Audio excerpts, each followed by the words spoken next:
दोस्तों, क्या प्रधानमंत्री को ये रिपोर्ट मिल चुकी है कि उनकी सरकार जा रही है?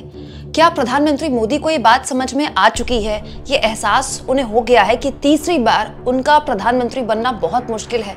ये सवाल मैं इसलिए पूछ रही हूँ कि प्रधानमंत्री मोदी ने राजस्थान की एक रैली में जिस तरह का भाषण दिया है ना दोस्तों, मतलब ये तो हद ही हो गई।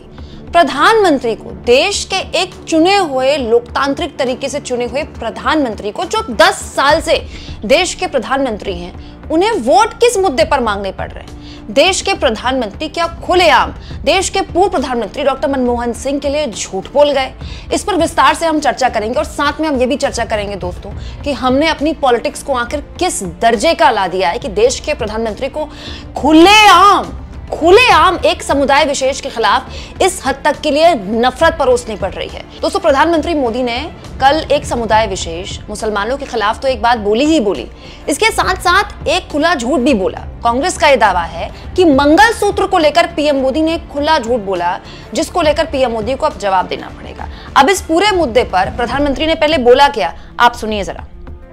और पहले जब उनकी सरकार थी, उन्होंने कहा था कि देश की संपत्ति पर पहला अधिकार मुसलमानों का है। इसका मतलब ये संपत्ति इकट्ठी करके किसको बांटेंगे?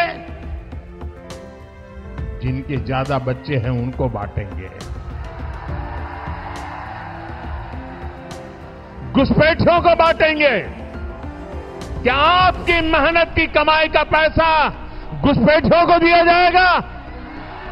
आपको मंजूर है ये? दोस्तों, प्रधानमंत्री मोदी ने इसके आगे मंगलसूत्र को लेकर भी एक बात बोली है, उसका भी फैक्ट चेक मैं आपको करके सुनाऊंगी और उस पर कांग्रेस ने क्या जवाब दिया है वो मैं आपको सुनाऊंगी। लेकिन प्रधानमंत्री मोदी ने मुस्लिमों को लेकर एक दावा किया पीएम मोदी ने कि डॉक्टर मनमोहन सिंह की जब सरकार थी तो डॉक्टर मनमोहन सिंह ने कहा था कि पहला अधिकार देश के संसाधनों पर मुस्लिमों का होना चाहिए। पहला अधिकार, प्रधानमंत्री ने ये बात बोली। तो क्या वाकई डॉक्टर मनमोहन सिंह ने ये बात बोली थी?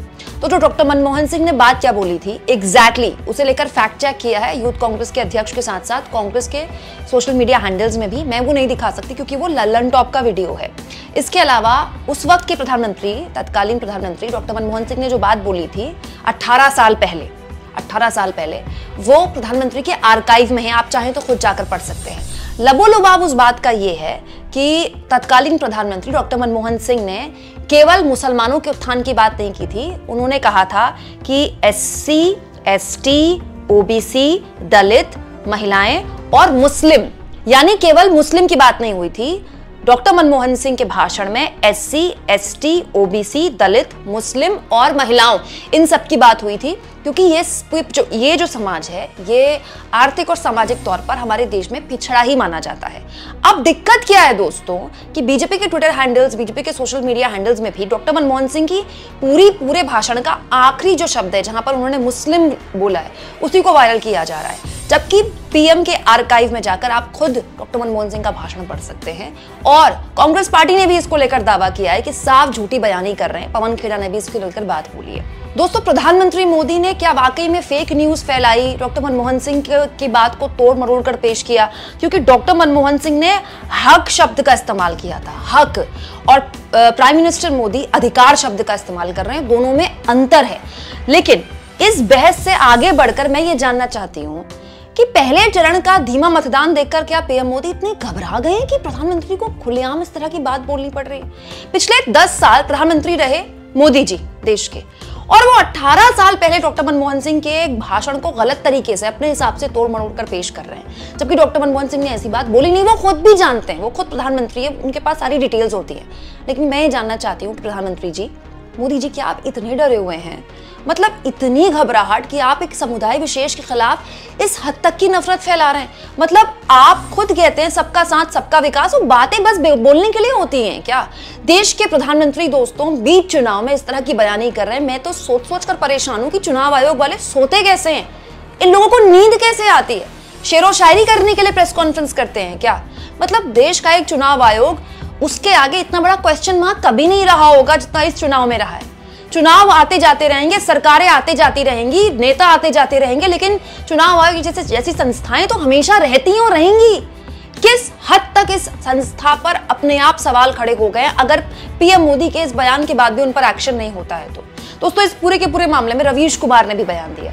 पत्रकार रवीश कुमार ने पीएम मोदी के भाषण को शर्मनाक बताते हुए कहा है, प्रधानमंत्री के शर्मनाक बयान के बाद कई लोग चुनाव आयोग को खोज रहे हैं। यही चुनाव आयोग की उपलब्धि है कि उसे बार बार खोजा जा रहा है। प्रधानमंत्री के मसले को लेकर आयोग को खोजेंगे तो साइन बोर्ड भी नहीं मिलेगा।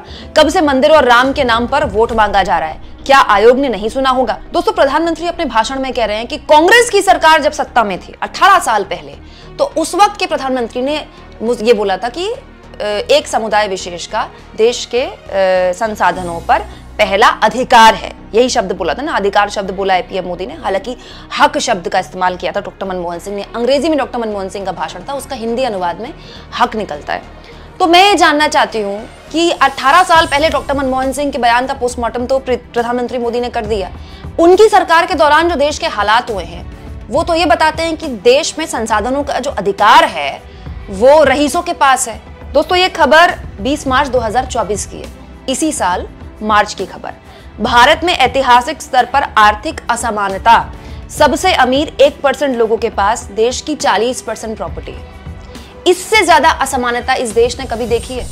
मैं जानना चाहती हूँ प्रधानमंत्री जी, आप 18 साल पहले डॉक्टर मनमोहन सिंह ने जो बात बोली थी उसको लेकर परेशान है कि हाय, देश का जो संपत्ति है वो एक समुदाय विशेष को बांट दी जाएगी अगर कांग्रेस सरकार में आ गई तो। आप अपनी सरकार में देख रहे हैं कि 40% प्रॉपर्टी इस देश की, 40% संसाधन इस देश के किसके पास है? 1% लोगों के पास। और ये आपकी सरकार के दौरान हुआ है। इसको लेकर कोई बात ही नहीं कर रहा है दोस्तों। 10 साल, 15 साल, 18 साल पहले के बयानों को लेकर बात हो रही है और उसको लेकर बयानबाजी हो रही है। इसके अलावा दोस्तों, प्रधानमंत्री ने एक और बात बोली जिसको लेकर कांग्रेस अब उनसे जवाब मांग रही है। पीएम ने बोला कि कांग्रेस सरकार में आएगी तो जो जेवर हैं, जो मंगलसूत्र हैं महिलाओं के, वो दूसरों पर बांट दिए जाएंगे। देखिए पीएम ने क्या बोला। ये कांग्रेस का मैनिफेस्टो कह रहा है कि वो माताओं बहनों का सोने का हिसाब करेंगे, उसकी जड़ती करेंगे, जानकारी लेंगे और फिर उस संपत्ति को बांट देंगे और उनको बांटेंगे जिनको मनमोहन सिंह जी की सरकार ने कहा था कि संपत्ति पर पहला अधिकार मुसलमानों का है। भाइयों बहनों, ये अर्बन नक्सल की सोच, मेरी माताओं बहनों, ये आपका मंगलसूत्र भी बचने नहीं देंगे, यहां तक जाएंगे मैं कहने।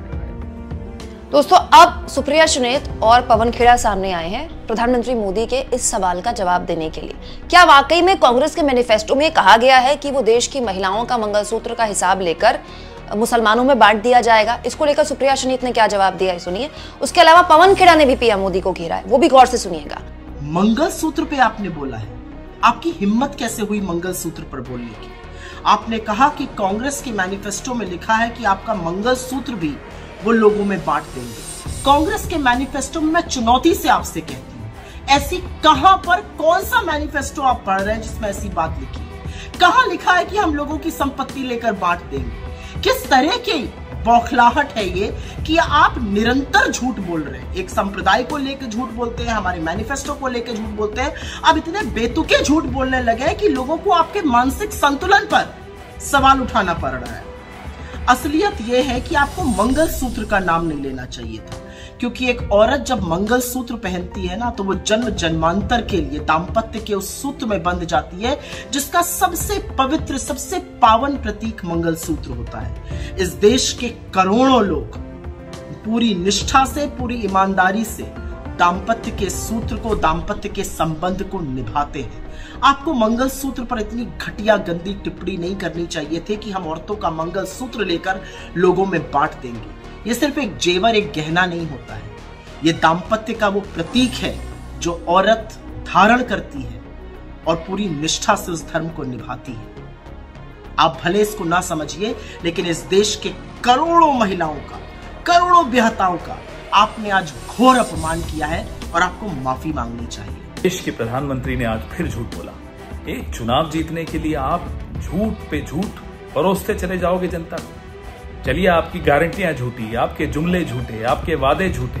अब देश को हिंदू मुसलमान के नाम पर आप झूठ परोस कर बांट रहे हैं। कांग्रेस के मैनिफेस्टो में कहीं भी, मैं ये चुनौती करता हूं प्रधानमंत्री को, कहीं मुसलमान या हिंदू कोई इस तरह का शब्द हो तो हमें बताएं और ये चुनौती स्वीकार करें, नहीं तो झूठ बोलना बंद करें।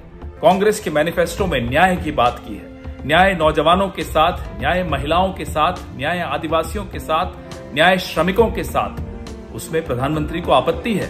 आपत्ति हो भी क्यों ना, ये हमारा न्याय पत्र प्रधानमंत्री को आईना दिखाता है और उनके 10 साल के कृत्य दिखाता है। ये पूरे 10 साल इन्होंने हिंदू मुसलमान करके खत्म कर दिए और अब फिर से चुनाव में आए हैं हिंदू मुसलमान लेकर। शर्म आनी चाहिए प्रधानमंत्री, झूठ बोलने में भी शर्म आनी चाहिए और इस तरह से देश को बांटने में भी शर्म आनी चाहिए। और मैं फिर से चुनौती देता हूं, हमारा मैनिफेस्टो, प्रधानमंत्री जी आपको धन्यवाद, आपके ये झूठ की वजह से लोग हमारा मैनिफेस्टो पढ़ रहे हैं और आपके झूठ को भी वो उसी में ढूंढ रहे हैं कि कहां लिखा हुआ है हिंदू, कहां लिखा हुआ है मुसलमान। इस तरह के शब्द हमारे मैनिफेस्टो में नहीं है। ये आपके इस हल्की मानसिकता में ये शब्द होते हैं। इस तरह के जो बंटवारे की बात होती है वो आपके दिमाग में होती है, आपके जहन में होती है। हमारे न मैनिफेस्टो में है, न हमारे संविधान में है, न हमारे दिमाग में है, न इस समाज में है। सिर्फ और सिर्फ आपकी हल्की मानसिकता में है और कहीं नहीं है। झूठ बोलना बंद करिए प्रधानमंत्री जी।